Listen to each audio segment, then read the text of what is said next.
What technology does, it does better. But guess what? We are equal to the task. And that's why we are just about to have one of the most amazing conversation on Throwback Thursday. And on the other line, we are also joined live with my guest of the night. I told you about her the other day. I told you about her. And today she is live with us. Of course, unfortunately, you couldn't make it on the video link, but she's able to join us with a call. And ladies and gentlemen, without wasting much time, because I know you've been waiting, none other than the voice herself, also known as Tina Kaggia. Tina, good evening. If you can hear me, how are you doing, Tina? Good evening, Eli. Oh my goodness, I'm so happy we're finally doing this. I'm good. Long time no see. Happy New Year to you. Happy New Year, happy birthday, Merry Christmas, zote. Zote vile zina come through. Nakwambia umekuaje? Nimekuwa fiti tena sana. In fact, karibu niulize, umerefuka? I'm still stagnating at 5'1", still around 48 kgs. Umekata kuzeeka. Is constant like Kaggia. I know. The only thing that is constant is K. And by the way, if you're joining us live and you're thinking, kwani kunafanyika nini, you can actually follow this now live on our YouTube channel. That is at KOTFM _KE. That said, Tina. Yeah. I am excited to have you here, and I know everyone that is listening in is also excited to have you here because you have been haunted out of that hole you've been hiding. Umekuwa ukijificha wapi? I've heard that from a lot of people. I'm actually still, number one, I'm still in Nairobi, unless someone wants to fly somewhere.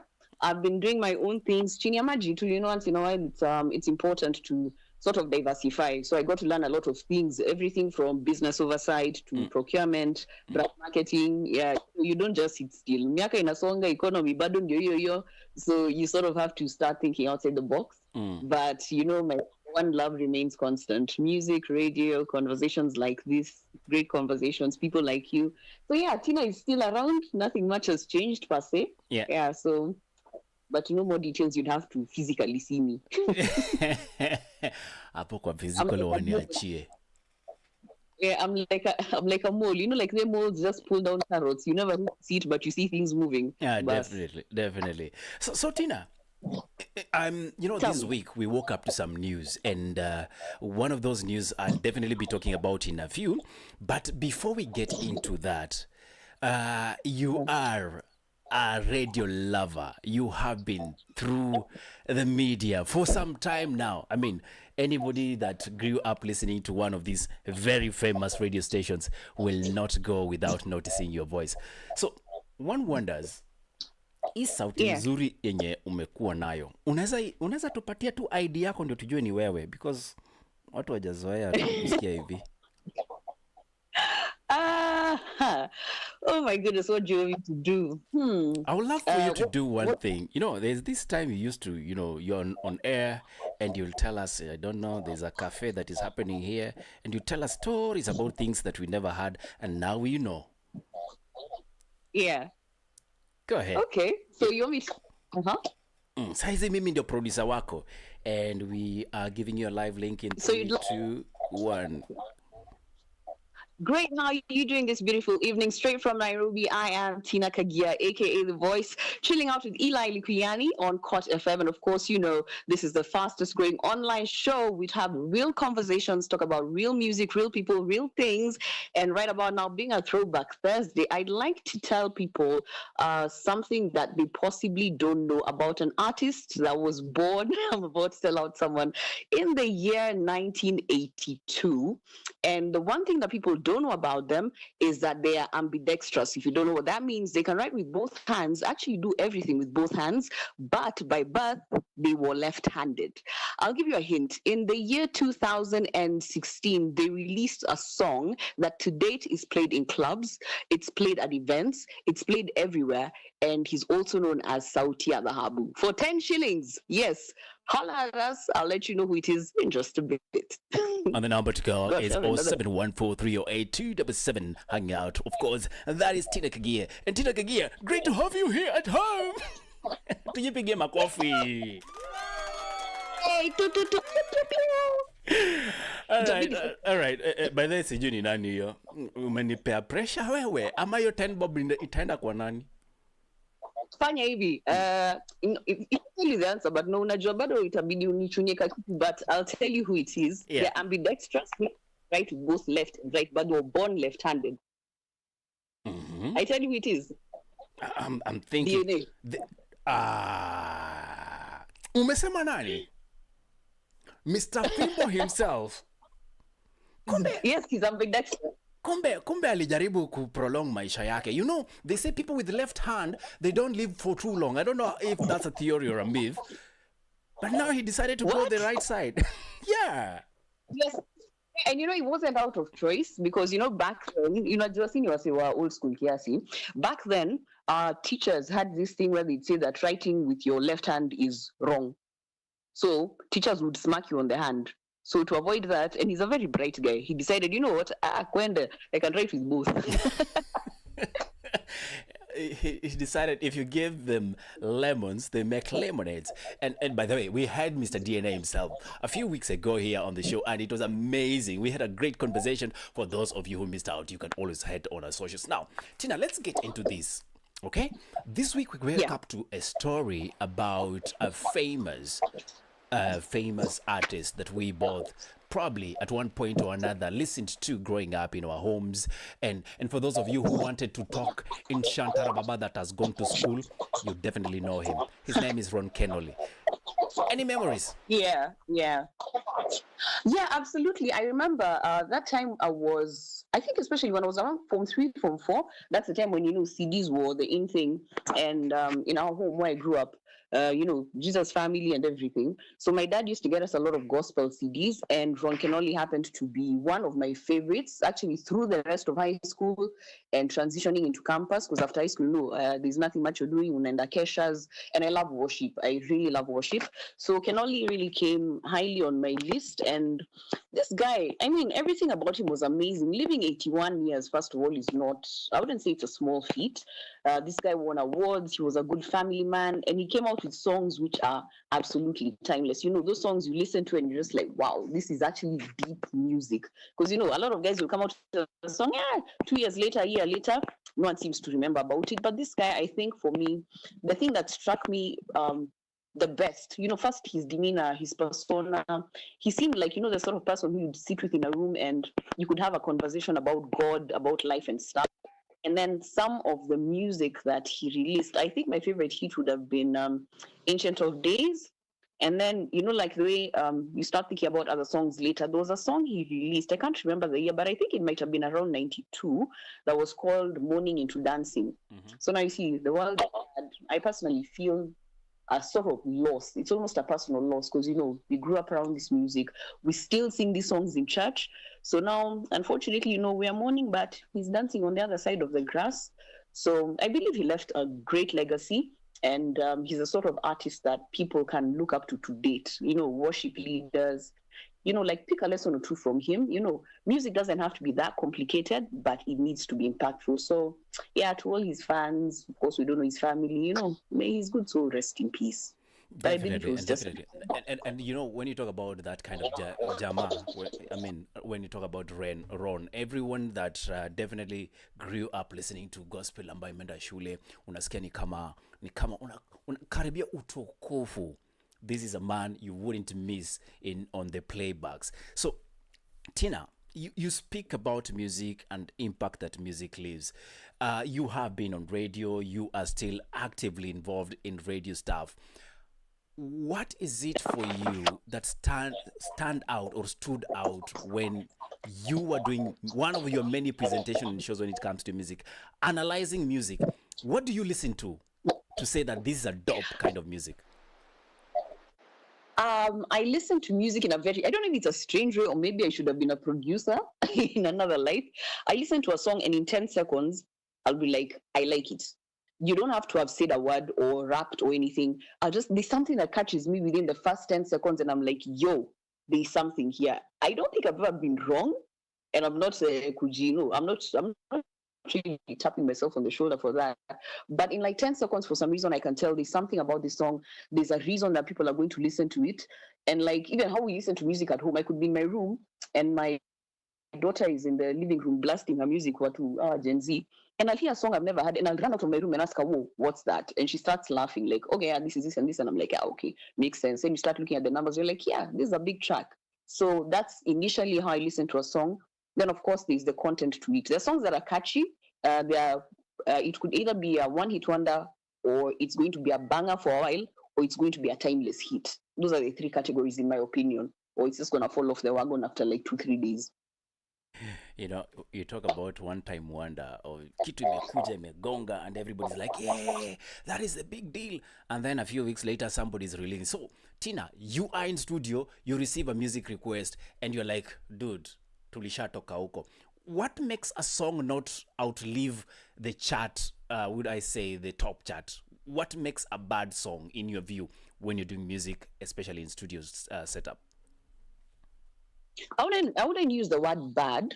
What I'd say is there needs to be some when you're writing and when you're getting a song produced, you need to think about longevity. Yeah, unless your intention is just to be seen on a screen, and for your friends to say, yeah, I'm selling your studio. So there needs to be some manner of semblance to it, how it's written, how it's packaged, how it's sold as well. Yeah, because there are songs that might not be that fire, but the way it came out, you're like, okay, people caught on to it and it sort of held on for a while, but it stops. And especially us with Kenyans, we have this thing we like catchphrases, let me think of something like Wamlambes. Wamlambes was big. Sailors were big. Mm-hmm. I remember at that point when Wamlambes came out, I was working for a gaming company and we were hosting a very huge event at Kasarani. And the capacity at Kasarani, 56,000 people. Mm-hmm. And so we sat down and were discussing and asking, who should we bring that's going to cause some crazy impact? And I told my then boss, let's bring sailors. And he looked at me like, what the hell is wrong with this chick? And I told him, you might not feel them. Some people might not feel them, but right now, in this very moment, if you bring sailors, you will see what will happen. Eli, I kid you not. Those boys went on stage. At that point, there were some people who were still trying to access Kasarani because, the traffic was crazy, the crowds were crazy, the place was packed to capacity. Guys could hear the Wamlambes, Wamnyunis chant almost 2 kilometers away. Yeah. 2 kilometers away. So you see, that's something that has shikiliad. Yeah. How long it was going to last? Debatable. But you see, they had that then impact. And if you do music that just has impact at the moment, you need to be very careful in how you monetize it. Because if you don't do it then, it passes. And then there are songs come out based on, I think, how they were written and also the timing that they came out that will last forever. I'll give you an example. Look at someone like Nameless, right? Nameless released Deadly when? That was 2000 and what was doing at that point. Anyway, when exactly, no, it's not coming. But anyway, Nameless right now will be called for a concert and he performed Deadly. Mm-hmm. Yeah. Kids who were possibly in primary or in their diapers at that time will sing Deadly. You see? True. So the mathematics to it, I'm not sure exactly how to put it, but you need to think ahead. In 10 years, will these stories who are now in class C, in grade 6, whatever it's called nowadays, want to listen to this if they go for a concert? If not, you might just think of making your money on Spotify for the minute and then move on to something else. But I mean, it comes to a time whereby you have to choose between the money and the longevity. But let me just juggle your mind a bit. You have been in the classic cafe. You have discussed different kind of music, different kind of artists. But there's one specific artist I would want for you to bring or shed some light about him. This is Michael Jackson, the late. We are seated one day and we are, the king of pop is gone. What do you make of his music career and the impact that his music and the signature that it left? I mean, at the top of the head. Everything about Michael was different. Number one, Michael was a black man. Controversial about how he ended up with the vitiligo and whatever. That's another story. We could have a whole conversation about it. I have my theories as well. So Michael broke in at a time when it was almost impossible. It was actually almost unheard of for a black man to go that far. So of course the black community is already behind him. Then there's the white community because of his dancing. He was doing things no one had seen on this planet, the moonwalk. Though there's also controversy about whether he was the first person to moonwalk. Number two, this guy also picked a producer that understood him, the late Quincy Jones. Quincy was a brilliant mind. Yeah, these guys will get into studio and everything that comes out of there is magic. Look at the album Thriller, for instance. I think I rank it as one of my top, if not my top album of all times. You see, so this guy was a complete break off from, the Jackson 5 and everything. He stood on his own 2 feet. He was the little one amongst them. And he just did something that the world had not seen, from the concept of his videos to his voice, yeah, to how he moved, to how he dressed, to his opinions about things. Some of the songs he released, people came to think about them later like, yo, this boy was actually onto something. So you see, once you're working with a good producer, if you have a good record label, of course, you're branded and packaged very well, you will go far. Kina Quincy were not writing for 1982 only. Kina Quincy had seen years and years and decades ahead. Yeah, that's why Michael, you ask a 5-year-old right now, 6-year-old, have you ever heard of Michael Jackson? They might not know a song, but they've heard of Michael Jackson. Yeah, that's how you live a time stop. My son comes and tells me, "Oh, Daddy, there's this song of Michael," and he looks like he's just discovered something new. And I'm doing it in some mzee wa kitambo, And what's his take on Michael? Like, if you were to ask him, like, who was Michael Jackson, what would he say? Like in one word. Well, I'll have to find out. But for me, for him, it is a guy that exceeded human capacity when it comes to music and performance. But then again, I am here and I'm looking at the way we've evolved in radio, the way we've been able to, even just make radio make sense. Growing up, I know the radio was a special asset at home, that nobody in that family would just touch it carelessly. In fact, it was one of those valuables your father or your grandfather, for that matter, if you had one, will whoop you behind if he found you just twitching the bandwidth to go to another station. Anataka kusikiza idhaa ya taifa. So Tina, we are here now. Things are evolving and everyone is trying to think, we can do something about our radio, we can do something about how entertainment is being done, we can do something about performances.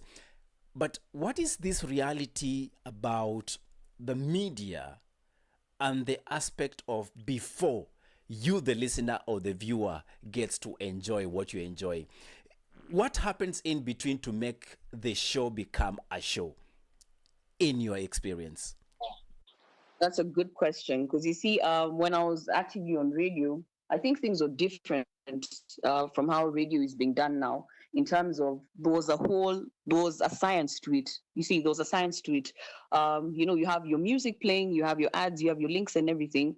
And of course, there's the demographics that you're trying to feed at the end of the day. It wasn't just, nowadays you switch on a station, you're not sure exactly what frequency you're on. So I'll give an example of the places I've worked. I've worked at a place where we played classic music, of course, classics. And I've worked at a place that played purely African music. And I've worked at another place that, the playlist was sort of, it was neither here nor there. And I'm not saying that's a bad thing. But once you figure out your demographic, you also figure what people are trying to find, what people are trying to achieve, the time of the day that it is, what mood are people in, then that's what made good radio.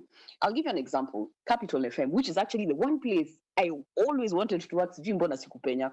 Capital was a rock state. They changed the demographic a bit, but Capital, when started, first of all, it was the bourgeoisie FM station. Capital. Wow, who's listening to this? It sounds like a cool kid station and everything. Therefore, rock, right? And I'm a rockhead, so I was like, my God. In fact, that's one of the main reasons I decided I wanted to get into radio, because I wanted to meet Farid Kimani. Yeah, so, Farid. Yeah, the legend. I love that man. If anything, he taught me, I think, like 90% of what I know. So, you see, they had their demographic cut out. They knew what people want to listen to. And of course, they moved with the times. There are shows where you have the 70s sort of rock, then there's the indie sort of rock, that sort of thing. Yeah. Then, of course, classic, it was purely classic music, Zile Zakale, people who are, in their careers and everything. They grew up in the 80s, the 70s and everything, stuff like that. So, of course, that way you have a solid audience base that's always going to come because you're feeding them what they want to ingest. Yeah. Yeah. You can't have playlists that are over the place. I can't jump from Tupac and the next thing I'm listening to who? Alpha Blood.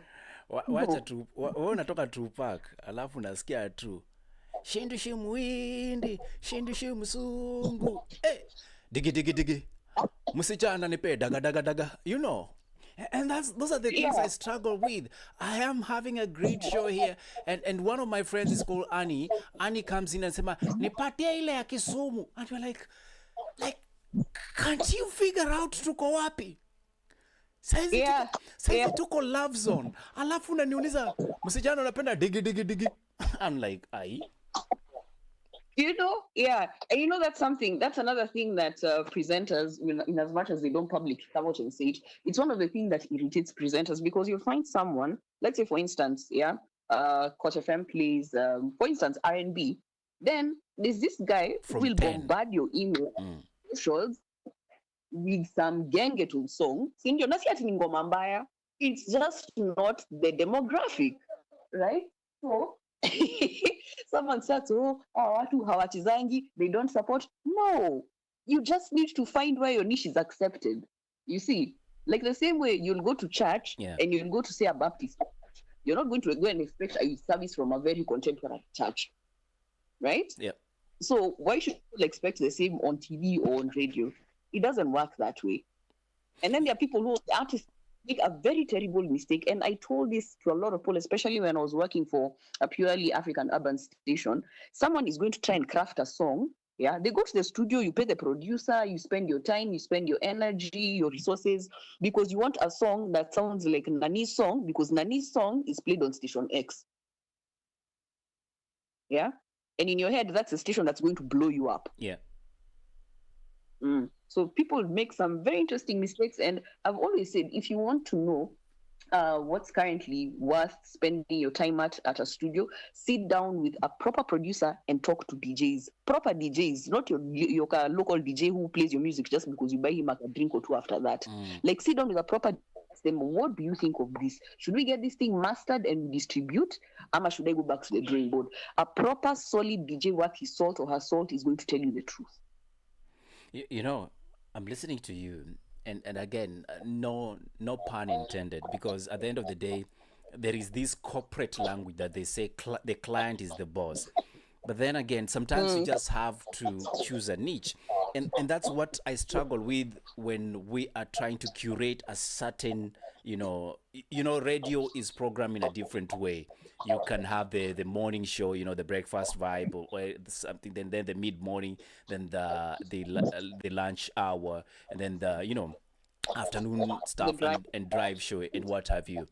So you are there and someone tells you, saizi ni saa 5 ya usiku, and you're not listening to your, there are these local, not really local, but curated local channels that speak to a specific demography, speak to a specific audience. And then you are doing your thing and somebody tells you in the middle of that show, wewe mbona uchezangi, for example, Mungithi, and you're like, Ebu speak to my audience tonight. Just tell them, if I play Ali Kiba right now, for example, Kiba, okay, I cannot play another Ali Kiba 2 seconds later, just after Ali Kiba is done. Why does this happen? Because you see, when people listen to radio for their own personal interests, right? Like, let's say, for example, right now, I could decide, Valentine's is around the bend. So maybe I'm hoping there's a guy somewhere who's going to buy me flowers and chocolate and suji. And I've fantasized about it for a month. I'm going to find myself listening to the likes of, like Luther Vandross, nice to soft songs, Then maybe there's someone else over there who's from a breakup.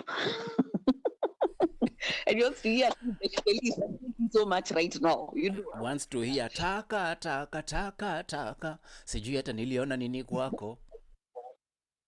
huyo kijana alienda wapi by the way? Yeah, you see, so someone wants to listen to that Alban boy with taka taka, and then people over here getting ready for Valentine's. You're gearing up for that. So he has his own emotions, but he needs to realize that even the time of the show, it's a late night show. People are drifting off to bed. People are looking for their cuddle buddies.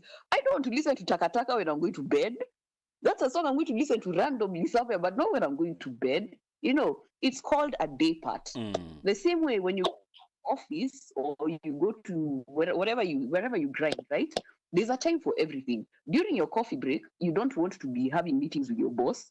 When you're having meetings with your boss, it's not time for you to eat lunch. You get? So everything has its place and its time. It's that simple. It is that simple. And when you pick a station and you know, for instance, we play R&B. Honestly speaking, that's not a place for you to go and start saying, me, I listen to rumba, so you must play rumba because I'm your listener. No. Msijali. Hapa tunacheza zote. We have arranged them within hours. You have good hours of the 80s, the 90s, early morning. Unajua hiyo breakfast yako inakubamba. Then you come to mid morning, tunakuwekea vitu zingine zinakuja mpya, unasikia utamu. That is from 10 all the way to midday. From midday unasikia jazz yako mzuri. You feel like, hey, I need to be in a restaurant. We are taking care of that. And then from 4, for all of you who love wababas, or tusema ni wetu wababa, for all of you who like baba, you have rumba. So you can relate. You know, he gives you lift from his office, or you go to his office so that you can live together. They drop you along the way on Kangundo Road as they go to Kilimani. You know, you are well taken care of. That is from 4 to 7. From 7 p.m., we take you to East Africa. All right? Alafu, ikifika 8, anko anaingia hapa. Anakuchanganya na, you know, everything around the world. Lakini sana African taste. And then from 10, you get into the zone. Unaanza kutafuta pilo kama una pilo, unaanza kutafuta teddy bear kama una teddy bear, unatafuta anko wako. Alright? Na kama una anko wako, unatafuta Anyway, I get what you're saying, Tina. I love what you're doing with that. That's actually a very nice way to sort of part the day. Like I said, you know, everything has its time. Unakunywa chai at a point in the morning, then there's lunchtime, you eat what you're eating, in the afternoon, you do what you're doing in the evening, like that. It's the same thing, and that's a very brilliant way of programming. I find it very diverse because, you know, even if, let's say, I'm not our baba's music sort of person, a rumba sort of person, I'll still find myself sneaking in to listen to a couple of songs here and there because I liked what was playing before, or I'm looking forward to what's coming after. So it's a brilliant science. And like I say, you know, music, radio, TV, it's a science. It's not just that you wake up at you on a frequency. Ama juu siku hizi kwa mtandao kila mtu anaweza fungua podcast. You think that it's just wake up and throw anything across. No, there's a method to it. It's not pure madness. It's madness in it. So media is madness, but there's a method to it. I love the fact that there's a method to the madness. And if you're not having any madness... KOTFM. Let the music play. You're listening to KOTFM. Let the music play. Definitely you're listening to KOTFM. 17 minutes after 9 p.m. We're tumeenda haraka na ITBT. We are hanging out with Tina Kaggia, the one and only The Voice, media personality. She has earned her rights to be here and to be called, to give advice. If you're listening in as a just normal listener because you want to understand mbona hawa watu wa radio wapendi kucheza mziki yangu, you now understand why. If you're listening in probably as an entrepreneur who love to invest into radio, get to know how things are run, including you want to be a programmer, this is where it all begins, and you definitely are picking, you know, snippets of how to do it and how to go about. On this program, Tina, we ask about best experiences and worst experiences. Now, you've talked generally about the industry, you've talked generally about the things that work or do not work. I would love to ask you a question. Have you ever been that one day in office and then there's always this boss? We'll say either your producer or the PM, and they come and they tell you, where? Sipendi itoa. And you're like, chick, this is what is giving us cheese in this company. What is that one incident you're like, huyo ni nini ilikuwa imemuingia? Wow. Let's just say one of the stations that I've worked at, At that point, I was doing the drive show. So, drive shows, of course, is the structure for traffic. First, even how we used to do traffic was very unconventional because, people are driving, they have their smartphones, even if you're in a matatu, whatever you're walking, you can always check online and see where is there traffic. You can go to Twitter, as it was called that time, and check, Mathri route and all those things, but a traffic update. You don't need us to do that. So we just put a random flip on the traffic updates. At first, people were not, some bosses were not pleased with it, but it worked because it was not, oh, yeah, Saturday Hong Kong Road, if you're around Prestige Plaza, you might want to look for diversion because there's traffic coming up from na. Upper Prestige, you look for another story about what could possibly be happening around Prestige, the conversations in people's cars and things like that. But at the end of the day, wasawa meshikanisha, this is a traffic update. Yeah, without having said it's a traffic update. But then the one that really pissed someone off was account. Oh, Tina, did we lose you? No point. Oh, okay. So, can you hear me? Yeah. You said there's something that really rubbed somebody the wrong way. Yeah, because you see, like usually drive shows, a lot of them have the top 7 at 7 or whatever. That sort of that generic sort of structure for countdowns. So we had one as well, and the music was really nice. But so we're like, okay, it's top 7 at 7, but it can't just stop there. There has to be something else. So my co-host there at the time decided we're introducing something else. And we sat down with our producer. He's currently at another station. God bless you, Eric Wambogo. And we decided we're adding another number to the countdown. Yeah. Number 0. Yeah. Mm-hmm. So it was number 0 could have been anything on the planet. And I mean, absolutely anything would break all the rules, all the songs you're not meant to play, all the songs you want to 100 years, and he's someone who was livid, and he burst into the studio and he was mad as a bat out of hell. What is this you're doing? Oh, no. We're like, no, just give it some time. No, I don't want to hear this. The next day, okay, sorry. Number 7, number 1, and number 0. So at this point, he's wondering, which fools are these I've put on air? Like, what is this? I said I don't want this. And out of the whole count, do you know what people started doing? They used to beg to have songs as number 0. They didn't care about the rest of the count, all about number 0. And then there's a station that picked up, I'm trying not to say it, something along those lines, but they called it someone's anthem. I know what you're talking about, but I'm not. Hawajatilipia advert. Yeah, but yeah, so after that's when that anthem came up. So that was, I think, one of the. So when they looked at you, I mean, I just want to piece together the story. When they come back and like, I should have thought about it. Did they become the hero in the story? Because most of the time they do. No, that's usually what happens. That generally is what happens. And honestly, if you're a Sophia about some things or you catch feelings easily, a lot of these things in the media happen, and you've put your back into something, but there's always someone else who's going to take the shine. So you just roll with it. Naendelea tu. Another thing that I really pushed for at some point, before I left that place and went to this place where we put number 0, then went to that place, was a gospel show. And I was told, you're crazy. We are not going to have a gospel show. And I was like, no, we are. And they were like, no. I said, okay. And when I went back to that station, I ended up doing the gospel show. And it was big. I was shocked. Like, I didn't expect it. It was huge. At some point, I was like, hey, I'm supposed to be a pastor. Not that I was not doing any preaching or anything. By the way, Tina, you and I can start a church Sunday schooling here.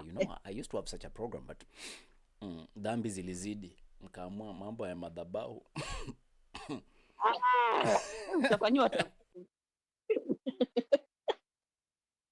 No, but actually, yeah, we had a lot of people have told me that I can teach kids. I've never seen it, but you never know. You never know.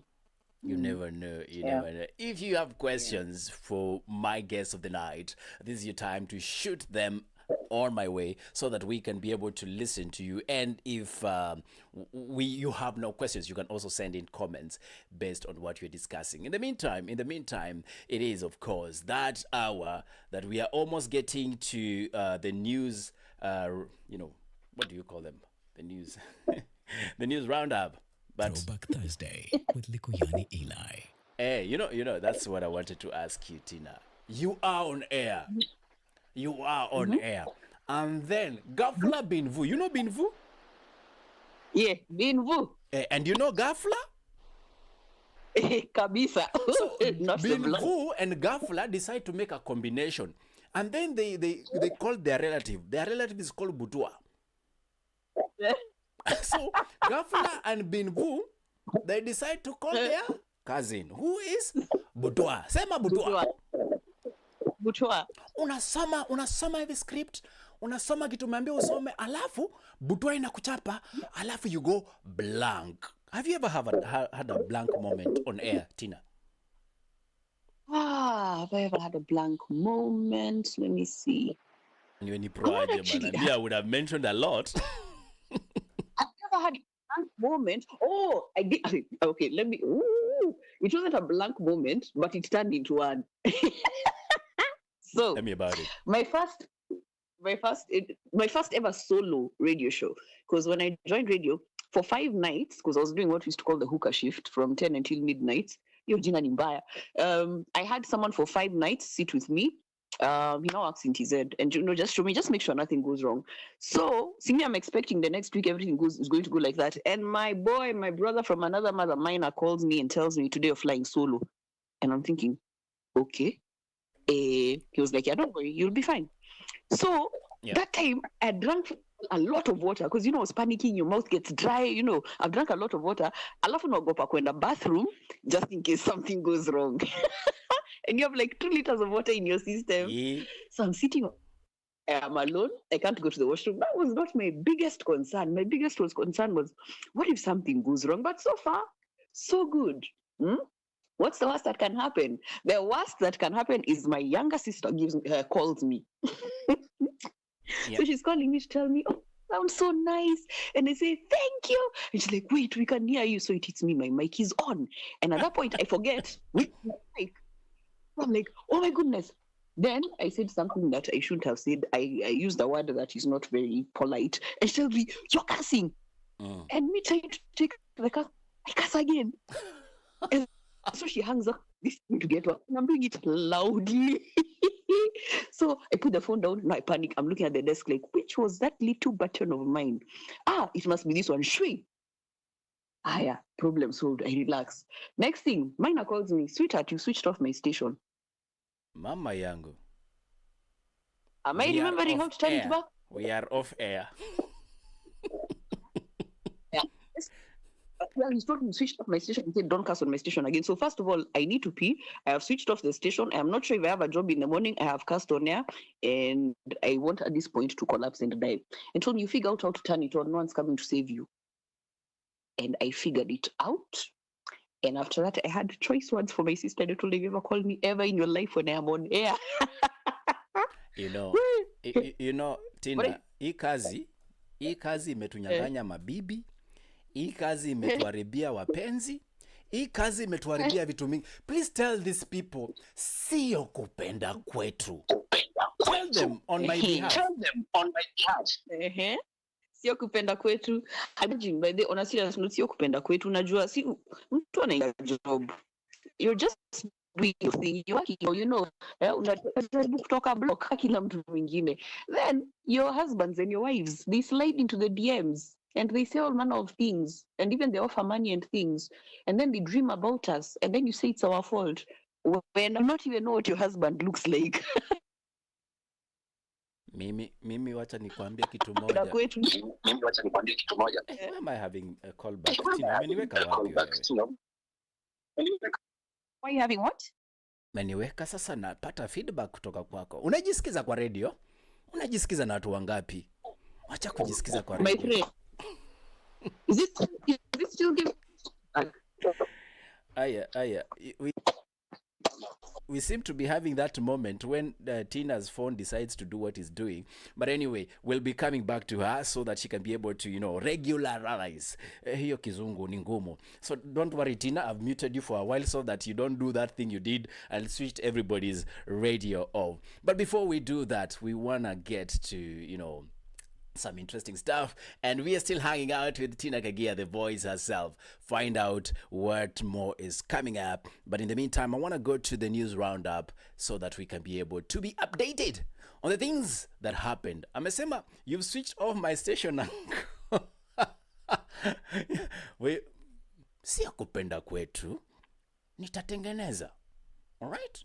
Usiwe na wasiwasi. Nimeambiwa hapa I've switched off their radio and definitely I'm not about to get fired by my small bosses. Ya kuna watu huko washajiandikaga kazi. Hey, hatukusikia anko. Oh, sijui nini nini. Sijui sauti, rudisha juu. Mko na tabia mbaya sana. Nini ninaendelea huku? Court FM. Let the music play. Throwback Thursday with Likuyani Eli. Court FM. Let the music play.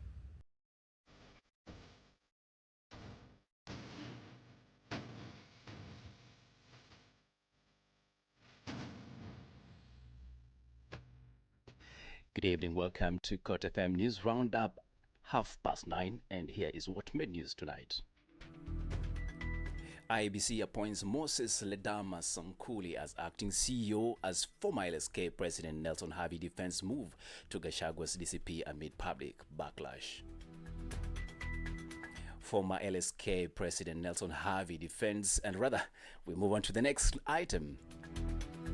Police in Kiambu County arrest 3 men in connection with a series of mobile phone snatching incidents in Thika sub-county. And traders in Ruai count losses after overnight demolition exercise by the Kenyan National Highways Authority, KENHA. High Court issues orders restraining Gileleshwa MCA Robert Alai from posting, publishing or republishing any defamatory material concerning Advocate Dunstan Omari. President William Ruto presides over the disbursement of 126 million Kenyan shillings in the Nyota Business Startup Capital to 5,040 young business people from Lamu, Kilifi and Tana River counties in Malindi.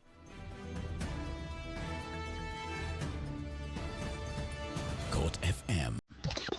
Let the music play. On the international scene, Saudi Arabia lives 73 years alcohol ban for wealthy foreign residents holding a premium residency permit, which cost 100,000 Saudi riyals or $27,000 a year. And of course, if you are earning 500,000 riyals per month, you are also exempted from the ban. The expiration of the New START Treaty, the last remaining nuclear arms control agreement between US and Russia, raises fears of a renewed nuclear arms race. And in the world of sports, Kenya football fraternity mourns the death of Kakamega Homeboys FC defenders Silas Abungana, who passed on while undergoing treatment at Kakamega County Teaching and Referral Hospital following a sustained head injuries in a night attack by a relative. And Man City set a date with Arsenal for Carabao Cup final following a 3-1 win over Newcastle United in Wednesday's semi-final second leg. And in the world of weather, the weatherman, that is the Kenya Meteorological Department, officially releases the March, April, and May 2026 long rain season climate outlook. Northeastern Kenya, southeastern, and that is are expected to have and receive nearly average to below average rainfall, while the coast is likely to receive below average rainfall. This marks the end of our news roundup tonight. For the latest news and best entertainment, stream us live on kotfm.co.ke and follow us on all our social media pages. That is at kotfm_ke. To support our work, consider making a donation by visiting our website kotfm.co.ke/donate. For the M-Pesa pay bill details, you can use 400-200, account number 872607. Business name is KOTFM Media. Remember, every contribution, no matter the size, makes a difference in our ability to serve you and create the content and features you love. To advertise, contact us via email, marketing@kotfm.co.ke. 34 minutes after 9 p.m. This is Likuyani Eli, and that was the news roundup. Court FM. Let the music play. Once again, good evening and welcome to Throwback Thursday. Na kama umekuja kwa mara ya kwanza, you know you are in the right place. So let's continue this conversation online. We have our guest of the night, Tina Kaggia, the radio queen, should I say, the voice herself. And this is Throwback Thursday. Throwback Thursday with Likuyani Eli. Awesome. Let's find out. Tina, how are you doing? Umekunywa maji ama umepata internet? Matusi ndio umependa. Sitolia. Hapa unasema sitolia. Sitolia Kimili Paul. Yeah, I don't know what was going on with that slight disruption, but yes, here we are. We are stoppable. No, awesome. So, Tina, we still have like a couple of minutes before we call it a night. Okay. And I want us now to go to what we do with our guests. Tunawaulizanga maswali. Mama yangu, Tina wacha kujisikiza kwa radio. Sorry, let me I think maybe it could be my just give me a second. Yes, you can start firing your questions as I decide whether I'm going to answer them or not. Awesome. Clearly, Tina, your radio volume is too loud. We are having a lot of callback from you, so do the thing. Reduce the volume so that you can hear me and not hear yourself. I know Tina understand that. I don't listen to my voice. Really? I don't like listening to my voice.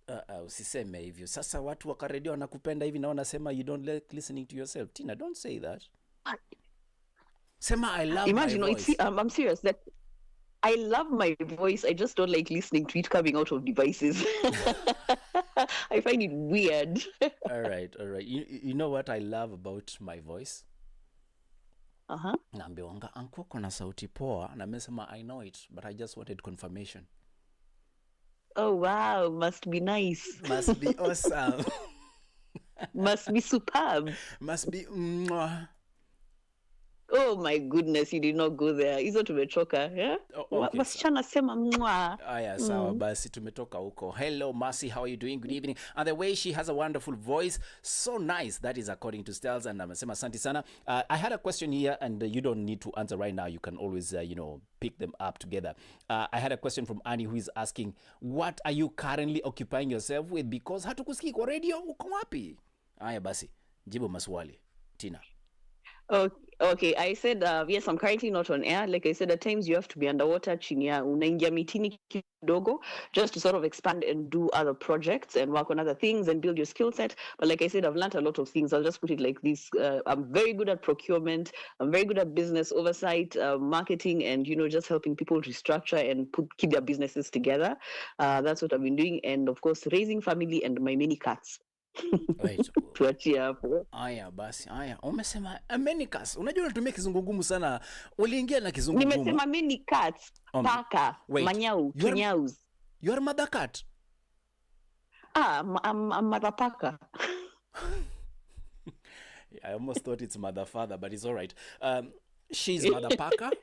That's news. That's news. Why do you love cats? I've loved cats. I think I've had cats almost all my life from when I was as young as I could remember. So I just like cats, but these ones we ended up having them by accident. I had no intentions of having cats at the point we got them. So my son rescued a cat somewhere, he brought it, ikaenda ikafanya mambos, we ended up with other cats. Wait. Yeah, so in a nutshell. I love this. So your son rescued a cat. It was a stray cat. Yeah. So it was a very tiny kitten. Ikakuja ikaamua kukuwa mtoto mbaya. We even gave the boyfriend a name. We decided his name is Thuo. Alienda katafuta Thuo, akafanya maneno na Thuo. Alafu maneno mengine ikafanyika. Mambo ya paka. I told cats to remain where they're supposed to be, but and the other day I was telling people, you see, hakuna kitu mzuri kama kusumbua paka. Umekaa tu hivyo unaiona. You start giving its voice. Do you do animal sounds? Yes, I do. All the time. Give me your favorite animal sound. Meow. What is it communicating when it says that? Because I know animals make different sounds. Yeah. So they do. Like for cats. For cats, I can say like there's this grr meow. like grr, they start with a grr. They literally want their tummies to be rubbed. Then, like this, I don't know if you heard at some point some background sound because I'm in my room, a sound like a sort of banging sound.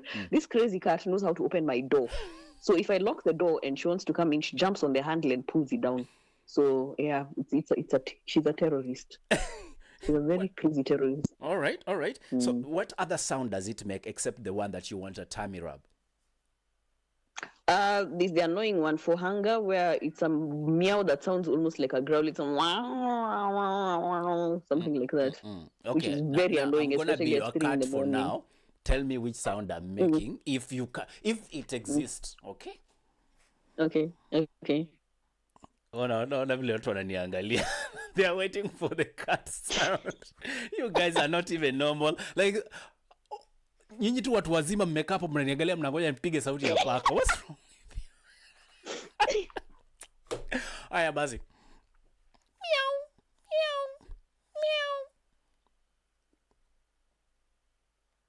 Nimemaliza. Kwani the cat is dead? We haven't said anything.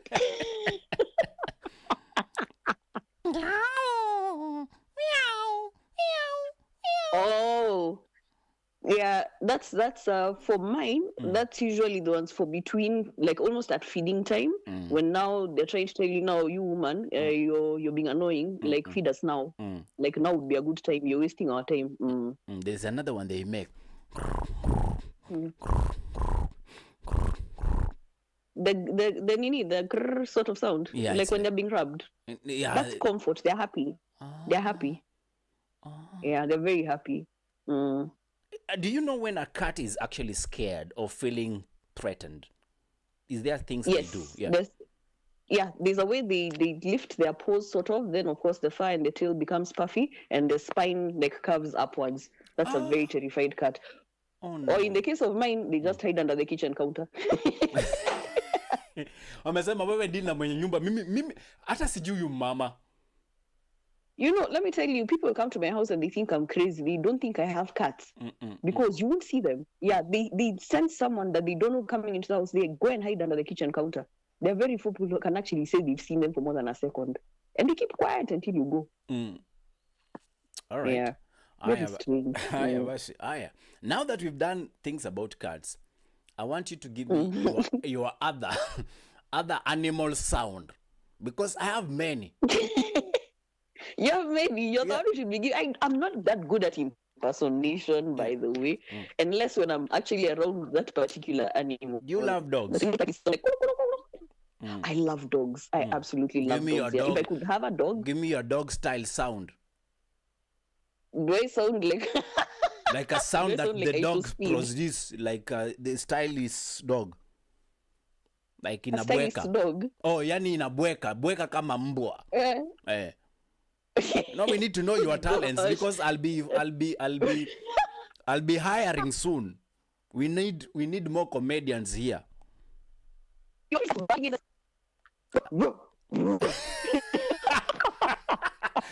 Yani dog iko na homa. Mimi najua kuna kengine. Two puppies. You know a puppy, right? It's the young one of a dog, right? Yeah. Kuna sauti ya ina make. Of course.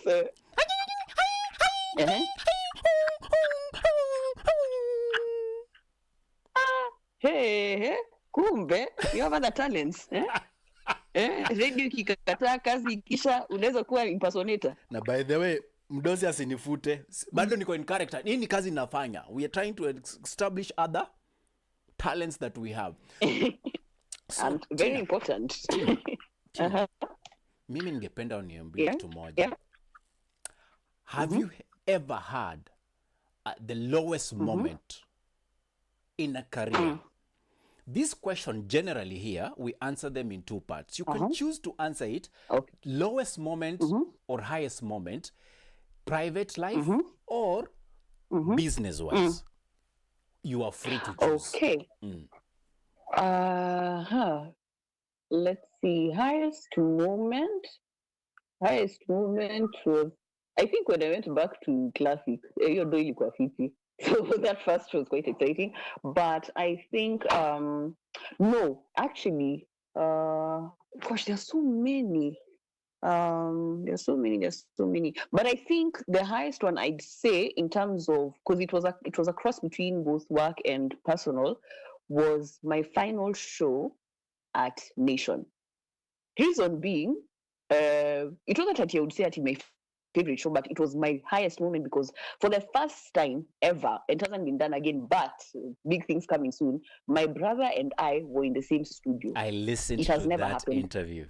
That was Yes. dope. People have asked countless times, please, you guys come, let's record something. We never really say why we don't. We've just never done it, but we have our reasons, and soon that may change. So that for me was something big because I was thinking, all these years in the media, people talk about you guys together, people see you together sometimes, but we've never had anything coming out of your mouth simultaneously. So for me, that was a proper high. The lowest moment was some time when I was on air. And at that point, it was just Facebook. Then vitu zingine hazikuwa zimepop. So someone sent something on my DM, and it was a poster of someone who was missing. And so I finished a link, and I called them and asked them, "What are you talking about? Yeah, this guy is missing. He's been missing since Friday. What? So I was like, okay. I didn't think much of it. Then the next day, I'm on air still. I'm in the middle of a link, and my screen pops up. Nani has been found, and he's dead. Oh no! You're in the middle of a link. You have a balance in tears. You're doing a happy link. You have to maintain that tempo. I finished that link. I pulled down a microphone. I burst into crazy deranged tears. But the show had to go on. Yeah, that was dark. I was literally seeing darkness. Yeah. So that was terrible. I'm sorry about this loss. Yeah, I know it makes it even more difficult when, often than not, we tell stories about people. But then, what happens when the story becomes about you or when it is somebody closer to you? And this is something I think a lot of media houses have been trying to make an effort to correct when it comes to the social and mental well-being of their staff. Are we doing enough to ensure, the work-life balance is happening in the office place, especially for the media fraternity, when you become part of the story because it's directly linked? What do you think are the strides we've made in the industry, Tina? Well, on that one, I'm a bit conflicted, but I wouldn't say enough has been done. Yeah, because you see, turning into the story something else. You remember the story of the media girl who reported a story only to end up being part of the crazy story. Yeah. In the case of Monica and everything. Can you imagine how hard that is? You've reported a story, and then the next thing you're part of the story itself. And even when it comes to media personalities, and one thing that a lot of people don't know, people will come on social media and say, you say, sijui kazi ilisha, sijui nini alisota, kwani these media people don't say sijui what. They forget media people are the same as your accountant cousin, your HR brother, your sijui what. They forget that once the mic goes off, you stop being, being the person you are behind the microphone. You're still Likuyani, but you're a different guy. You're Likuyani the dad. You're Likuyani the man himself who has a personal life, who has other things to do, who walks the streets like everyone else. Yeah. So something comes out and that story becomes some convoluted nonsense, whether it's true or not. And then at the end of the day, you still have to face people every morning, every evening on camera behind a microphone. And there's all these stories going on. But I don't think media houses do enough to check on the mental state of that human being at the time, because you still have to come to work. They'll give you leave. If you want to leave, please, by all means, take it. Yeah, someone will come to the office. Unajua, tuseme unafanya kazi, whatever. Think of any job you can think of. Let's say you work in a hotel. Yeah, maybe you're front desk or whatever, and you've just broken up with your person, or you're going through a nasty divorce, or sijui what. You'll go and say, some empathetic sort of leave or get a sick sheet. Just call your doctor and get a sick sheet. Okay, home, mpaka usikie uko fiti, you're capable of handling your responsibilities. Will you go and say on radio today, leo siingi 10 naingia 12 juu jamaa yangu alinifanyia hivi? No. By the time you send that email, there's someone sitting at that desk. Yeah. So I think a lot of people in the media go through so much emotional turmoil that they cannot say, because there's the public eye looking at you. Sindio, you have to be strong for yourself. You have an audience base to please. So you're basically the sad clown. You're literally the sad clown. So I think a lot more can be done. A lot more more empathy from the employers, from HR, from colleagues. And another thing, bloggers, I wish they'd be held accountable for some of the things that they publish, podcasters for some of the things that come out of their mouths. I've personally had a very big fight with one of them. They had to pull down what they put up. Yeah. And apparently they couldn't see the foolishness in what they're done, because there's no other word for it was foolishness. Yeah. And these guys go home and you wonder, because even I asked him, you have a family. If the same things that you went spewing was spewed about you and your kids saw that, how would you feel?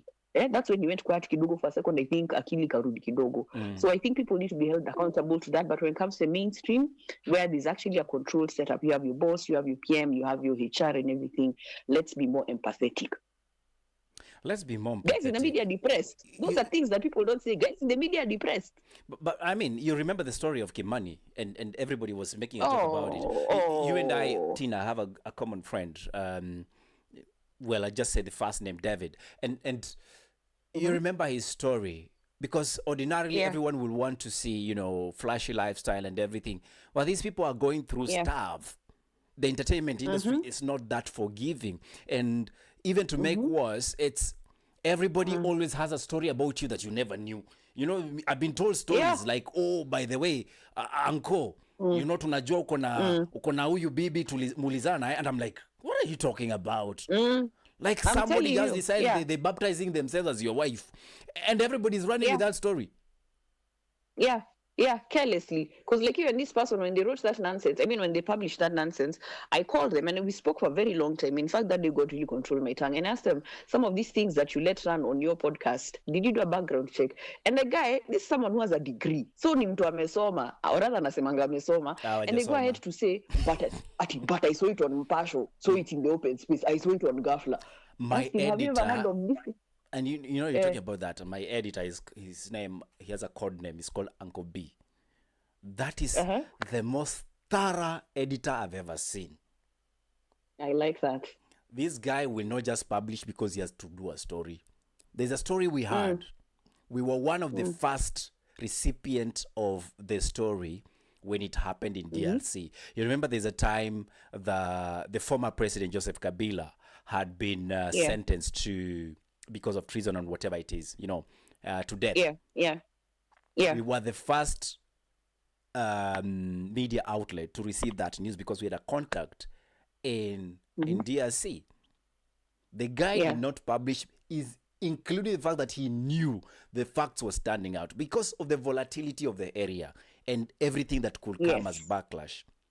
But then when everything was pieced together, we were able to publish that story. But then some of these stories could come out as actually they are factual. But then there's just one piece missing. That story will never go there. And I like the fact that you're talking about how the media has evolved, and we have the digital space where everyone that has a camera and believes they have a phone that has nice pixels, they suddenly become journalists. How do you talk to these all sorts people? of nonsense. No, honestly, I have no sympathy, and I've said it before, I have no sympathy for reckless bloggers, I have no sympathy for reckless podcasters, I have no sympathy for reckless reporters. Those are guys who should be dealt with very firmly. Mtu akwe funzo. You cannot go around destroying people's businesses, people's relationships, people's families, people's careers, because you have a pen in your hand, or you have a phone and a lapel. No. Those are guys who should actually serve time. Ama you pay another fine that you will never forget for the rest of your life. It is very unfair because, unfortunately, even if you still pay that fine or even if you're to serve time, the damage has been done, and at times it's irreparable. Yeah. Because kwanza wase unaingilia familia mtu, you don't know. You've never been to their house. You don't even know them. You possibly can't even put a face to them. And people talk. I'll give an example, even a very simple example, so you can imagine the gravity of what bloggers do. There's a time, some years back, I was at Nakuma Junction, and I had recorded, for some reason I had to pre-record a music and everything, and I'm walking behind these two ladies, and one of them says, I know Tina Kaggia. So of course I slow down to listen, and I look at her face, I don't know her. But yeah, she's this tall, dark, big chicks. Do you what I've been described? Oh, she has tattoo sleeves. Okay, I have tattoos but no sleeves. And I'm listening to that description, and she's talking like she actually knows me. You see? So I walked in front of them just to see, will you recognize me? Nothing. So you see, people come up with things. She's decided that she has met me, that she knows how I look, she knows everything. In fact, I'm tall. Me, 5'1", I am tall, and I am dark. Though I'm yellow. So now imagine a blogger who just gets ukivaa let's your high stilettos, which you rarely do, hauwezi fikia anko hata kwa mabega. Siezi. Anko ni mrefu. Siezi.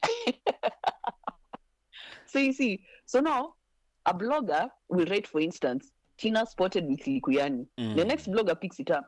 Tina spotted wanabadilishana mate na Likuyani. The next one, Tina and Likuyani fight in public because of another woman. You know, that's how these silly stories start morphing. And the next thing you know, Tina and Likuyani divorced. And that's why I'm thinking, hey, the last time I saw Uncle. You know, it sounded like a story to you, but I'm telling you, you know, some of these things happen to the best of us. The only luck I have, I'm not even middle tire kind of, you know, what I say, media faces, and I love that. But you know, when somebody comes up with a story, and Tina, you're trying to find yourself in that story, but you don't see yourself in that story. Like nothing of what is now the new public truth is true. Yeah. And somebody has created so nicely woven facts about this individual. Yeah. And it sticks. And let me tell you, remember the time, I don't even shy from saying this, the time a lot of nonsense was being written about me, left, right, and center, India. So video houses used to call me, bloggers used to call me, oh, then say your side of the story. And I tell them the same thing. The reason I will not discuss such rubbish is because I have children. If I didn't, it would have been a totally different ball game. India. And some of them at some point, even just by hearing that one sentence, knew clearly if I wanted to come out guns blazing, I know what I'm saying, but I choose not to, because first of all, I'm not here to play for the gallery. Yeah. At the end of the day, I have a family and my own other interests to protect. Yeah. But there are people who do not care about that until the table turns and the cards are facing you. Yeah. Yeah. So that sense of irresponsibility, in as much as, you know, people have all these things about the cybercrime bill, what do we think it's a good thing or a bad thing? People need to be responsible. Every time you pick up a pen, every time you open your mouth, every time you touch your keypad, you should be held accountable. I can't just wake up right now and decide, usingizi imeisha, acha nichokoze edi, niandike venye najisikia. And you go to bed comfortably. Yeah. You know, back in those days for, actually, a property BT now, but I won't mention names. Hizo siku za the Pulse, the Buzz, nini. Yeah. There's a guy that used to write a very salacious column in one of the two, I won't say which one. Yeah. And people didn't like him a lot. But let's just say, to give a hint, his writing style was very different. So one time he wrote an article about someone. Nalikuwa ameongea mbaya kusema kweli. This guy bumped into this writer, broad daylight, Kimathi Street. Hakuna kuongea. Vita. Salamu ni bibare. Vita in the middle of Kimathi Street. Yeah. Hapo tu. Yeah, they were discussing anything and you'll never write about me again. Na story yake ikaisha hivyo. So that's how guys used to handle it back in the days over there. If you remember my good friend Noni, the time he had been taken to court because of a camera. I think he smashed a lens or something because he was on a personal date and paparazzi decided to make a story out of it. Ikakuwa story ndefu, but I think eventually ikaisha tu hivyo. Yeah. I wouldn't like people to go the violence way or anything, but people just need to be responsible. Think, if that's your sister, if that's your son, if that's your brother, would you write the same nonsense? And verifiable truth. Even if you ask two questions about that conversation, msezi kujibu because they don't know. Then they picked it from another story and they regurgitated. Another time was when kuna mtu fanya by the way wapeleke. Napeleka kotini vile mnaniona hivi. Kuna mtu anapata barua. Alikupatia bibi wangapi? Alijipea bwana. Ama uliacha mimba wapi? Alijipea bwana na watoto. Alijipea bwana na watoto. Aya. Aya. Mtaniandikia news. Ukipendwa pendeka. Ukipendwa utapendwa na nani? Utakuwa bwana ya nani mama? Haina maana. Mimi nawe kuwa kando. Kenya hii. But I'll tell you it's foolish. Even that. Let the music play. Yes, Tina. There's a time I was working for a gaming company. And we'd gone on a work trip to the coast. Yeah. So of course, people take photos, you Instagram them, you do what, right? So me, I'd left my phone at, I think, at the hotel or something. So I go back and I find missed calls. Na hawa ni mabloga tu, kwani ni aje? So I open one of the messages on WhatsApp. Then it's a photo that I had posted on socials. And so someone, this person writes, and it's a blog I really don't respect. Actually asked me, hey, so is this your new man to do what? Of course, blue ticks, mean kind of maisha. And I told my colleague, hey, ebu check his story. Hey, hiya. The next, no, when we came back to Nairobi is when someone calls me laughing. They're like, hey, ebu ingia blog flani. And then the headline was, Tina Kaggia, new bay, who this? Then these guys are so thick, they posted a photo of me and two different guys. So nilikuwa wanaume wawili. They couldn't even differentiate. Like they posted one photo with this person. Ukipewa pokea. When nilikuwa polyandrist, man. Like I looked at that story, but it takes your flight to Himalaya to become that. If you can do that in Kenya, you are good.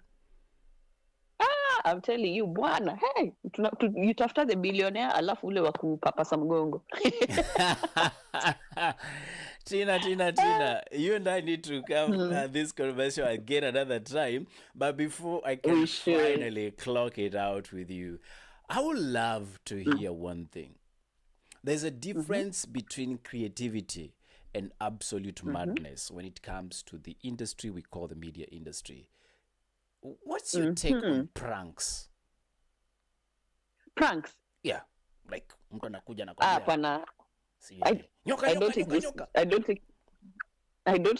those things lightly. Kuna msee siku moja atakamkupigwa ile ya ukweli, like proper. And then not kuna mwenye ashaichapwa. All right. Vita ya unalala hosi. Kwanza these things for scaring people to do what? No, imagine unaenda unashtua kama mama wenyewe ama kababa wenyewe and the guy has a heart condition. You know? I know. I don't take those things lightly. I don't know this thing that you're threatening you're going to rob someone. Kwanza for someone who's ever been jacked kwanza by Ndudi gang, if you have a weapon, you will hit.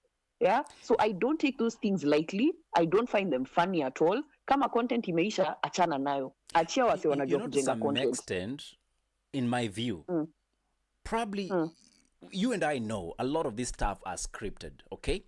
But probably the creativity aspect, it's way below standard when it comes to our market. And I'm not throwing shade. I'm thinking, and maybe you can correct me and tell me, no, Eli, you're wrong. When you watch some of these, mainstreams gag at Just for Laughs, I think some of these guys are actually staged actors. They are told this is what you do, this is how you react, I think. But then you find an absolute amateur, novice producer or actor who is trying to make, their own niche at home when it comes to scary stuff, decides to find a mama mwenye umesema kona blood pressure. Unamshutua unamwekea. There are people who, when they see anything that crawls, they freak out completely. They can actually freeze. Yep. And then you do that on them. Yeah. What advice do you have for such people? Because I don't know. I mean, I know there's creativity, but where does the creativity go beyond the line? There's that, like you said, there is creativity, and there's outside, as they call it, a phone in the wrong hands, a camera in the wrong hands. Yeah, like you said, using the example of just for gags. Yeah, possibly staged actors. And then even if you see the goofs that they pull around, nothing dangerous, nothing risky. Yeah, such that even if you pull that prank on an actual just random bystander or someone who's just going about their day, it's not something that's going to put anyone at a risk. This one for sijui ati nitakushada sijui nini, that is not a prank. That is foolish to say the least. Now imagine unaenda kuprank msee atutamshoot, and this person happens to be a licensed firearm holder. Will I keep my gun in my pocket or will I pull it out? You see? Alafu wanasema serikali saidia, it was a prank. There's nothing like that. This thing for just picking up something because you saw it was trending on TikTok, it was on YouTube, or you saw a show that ikubamba ile sana, and you decide because I have a minjes naweza fanya hiki kitu, hapana, please. And if you really feel it's in your heart, it's in your mind to do these things, na ujui venye kufanya, get a creative director. Hire a creative director, ingia mfuko, tafuta msi anajua kenye anadu. Don't just think that because you have a few shillings and a nice phone, and you have a TikTok account, unaweza fanya kila kitu. Yeah, because So, I even know sometimes, not really sometimes, but most of the time, these people who are well, they understand the industry, how it works, they'll mark out the place and say, we are filming in this area. Be aware. yeah, yeah, yeah. That's how it should be. And now you see, those are the things like we're saying. Not everyone should have a phone for shooting content, because you see, people don't think about factors like that. Yeah. Let me So, give you a very, very good example of a situation that was controlled. yeah, You remember you watched the movie Nairobi Half-Life? I did. Very great dope movie. Mm. Yeah. I love the direction. Yeah, God rest my friend's soul. Mine Olwenya was a good friend of mine. Now, Mina once told me, there's a scene where he's running, yeah, and he's being chased, because I think it was which scene we had stolen something and he was running. I think yes, the scene where he snatches a phone from Nini Washera, so he's running. And of course, they've cordoned out the area, but it's at night. Kenyans are still minding their business, going home, going wherever. So they see a guy running, and how he's dressed. Do you know Kenyans started chasing him? The guy was about to be mobbed. The camera guys literally had to screen and show these are the cameras, simu easy. Now imagine you and your one phone, unafanya prank ka hiyo. Yeah? You and your camera guy, who is your phone guy, unafanya una dead hapo. Watu wanakam kunini kukutoa kwa freezer for nothing. Yeah. So you see, these are things that people need to consider. And honestly speaking, with the internet, with Chat GPT, all these AIs, you can research on anything. How should I shoot this? What should I do? What do I need to know? What do I need to put into place? Don't just pick up your phone and because Sakaja said you can shoot for free in town, unaenda tu venye unajisikia. Mtoto watu wanakuanga wamejam na wako na mahasira. Wanatafutaka tu mtu mmoja wa kuwatolea hasira. Sindio, you just decide, you're the one who has decided unaniondolea stress. Twendete.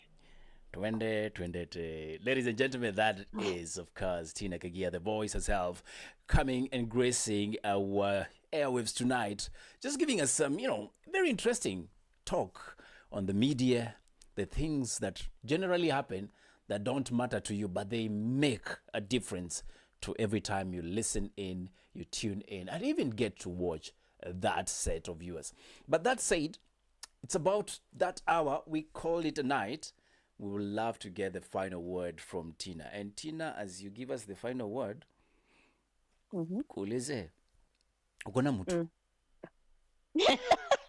Mtu wa nini? Mtu wa kutengeneza stima? Mtu mwenye mara mingi kazi yake, unaona pipes zikitoboka. Anakuja. Huwa anatembea kila wakati tuna kitu inaitwa sijui labda ni msumeno, labda ni pipes, labda sijui kuna kitu huwa anatumia wrench, inaitangwa wrench, inatengeneza threads kwa pipe. Alafu uko na huyo mtu kweli ambaye ana plumb system za boma. Hiyo sasa nikisikia M-Pesa imefanya tutakujibu next week. Serikali. Wewe unataka kuniharibia soko hapa. Acha nikuibie siri. You know why women don't answer that question? Yeah. Because unaweza sema yes, alafu pengine kuna tusponyo tunakuanga huku kale ka rent kale ka sijui what. So akisikia wewe iko na mtu, the well dries up. So it's better not to answer. That's why women don't answer. Na sijasema mimi, nakwambia tu. That's why chicks don't answer. Umesema for example hauna mtu. Tuseme unataka kuniletea mashida usiku. Sasa umemaribia karia kabla hata ianze. Na alikuwa amepanga vile atatenga kuanza kukua. Mimi nasema tu kama kuna mtu anaona anawezana na tuwazimu twangu tudogo, si mingi. Anapenda Mungu, mimi nyingine ako na pesa, mimi anapenda paka. Paka na mimi napenda. Lakini sijui ni haya ukikujua uko peke yako. Acha nikufanyie sauti ya paka. Meow. Oni paka ametulia. Anyway, ladies and gentlemen, enough of the joke. Tina, if there's anything you have done different, what is it? In terms of what, career or personal life? Wewe tu sasa hapa ndio anything, like career-wise, family-wise, decision-wise. What is this that you have done different? Ama tu ibaki vile iko? I'd have spent money differently in my 20s. Ulikuwa na pesa ukiwa 20? I didn't say 20, I said 20s. I said I'd have spent differently. In your 20s? I didn't say or know what in my 20s, yeah. Wewe ulikuwa na pesa in your 20s? Kwani wewe kwani ni Kilimani ama ni Runda? Why am I getting confused? Hapana, unajua acha nikwambie, mimi ni mtoto wa Ngong 111. You know me tell you, you know me I started working when I was 17. Immediately after high school I got a job. Yeah. I got a job. I was working for my cousin's company, and if it wasn't for that job, I didn't like the job because I was very shy. I didn't know how to speak to people. So he threw me in sales in a supermarket. Yeah. Ile unajua uko hapo, yeah. And I wanted to die after the first few hours. So I went to him and told him, "Hey Kuzo, hapa sione nkanta to go." He was like, "You told your father to ask me. Now his dad is my dad is his uncle. You told your dad to ask me to give you a job even before you got an ID. Yeah. Unafanya hii kazi." Go and tell Mr. Kaggia where you've quit a job after a few hours. And that's why I learned how to speak to people. So you see, every experience has its own interesting things. I didn't like sales. I don't think I do like sales still, but yeah, if it wasn't for that, I'd never have been on radio. Interesting. So nilianza kuguza a few shillings. Yeah, just that. Yeah, not ati nilitumia vibaya. Just differently. Jaribu kumaliza hizo dakika. Jaribu kumaliza hizo dakika. Yes. But now you see, with age, that's when you look back, you're like, but you see, at the end of the day, everything is an experience. Good or bad, it's an experience. So anything else I'd change about my life? Not really. I don't think so. Yeah. What is this thing you've ever bought that cost you an arm and a leg? The most expensive thing. That really, when you look back, unasema sasa nilifanyia nini pesa. I know you've said you would have used money differently, but this thing ulinunua ukasema, of course, it could be even 1,000 and it's expensive based on the thing. But what is this thing? Oh, based on the thing itself? Yeah. Let me think. This thing. And I bought it because it looks nice. It's an oil that's like 25 ml. Hata sijui nilikuwa nabaya nini. I think hiyo siku nilikuwa nasungula ndado. It was 3.5. The thing was like 25 ml, and then I used it once on my face. Alafu sijui nigonga. That's the end of its story. Yeah, so 3,500 went down like that, and I used only a drop. Literally a drop of that oil. Na hii oil ilikuwa inafanya nini? You know, you're sounding like those people who go to a church and they are given olive oil that will cost you nothing. Please. No, it wasn't Nini. It's called rose hip oil. It's good for the skin, honestly. So, but rose hip. Did you say rose? Hip. Yeah. But I bought it because I liked the bottle. Rose, like the flower, and hips. Rose hips. So, nasikia pia mko na rose zingine mnanunua siku hizi. Have you ever invested in such? Gani hiyo? Kuna maua. Which one is that? Inanunuliwa huku town, inaitwa maua, inaitwa rose. Nasikia tu wasichana, wewe ushatumia kwa rose? Hiyo sijasikia. Ni wewe unaniambia hiyo. Utanitumia picha nione. Nitakutumia picha. Especially tarehe 14. Deliver. Tarehe 14 kwanza nangoja hapana, not flowers unless you're getting me sunflowers. Nangoja chocolate. Nini ingine? Chocolate ingine. Na sitawacha ukiendelea hivi. Mimi sina pesa. Utawachwa? Mtu mwenye anakuacha atakuacha. Anko hezi achwa. Wasichana wanananga kiosha madirisha wanasema wow. Anasema 18 ngapi? Lakini I'm really looking forward to Valentine's Day just to see what people come up with this time, since we're told not to go stippling money into bouquets. But I miss, acha nipatie TBT. Valentine's Day, when us guys were in campus, I used to go to a place in Kenya Cinema called Dodi's. It was a restaurant and then a bar. So the reason I used to go there specifically on Valentine's was to sit over there at the it wasn't a balcony really, but there was some glass partition, so you could see the road. Wasichana walikuwa wanatokelezea in broad daylight, na ilikuwa siku za phone booth, so not many people had cell phones. So someone stands there, they're waiting for their date ametokea wapi? Msichana saa hiyo si amevaa red, ni Valentine's. Only that she's wearing lingerie thinking it's a nice romantic looking dress. Mchana peupe. So I used to sit there and watch for like 4 hours who's going to be stood up. That was very sadistic.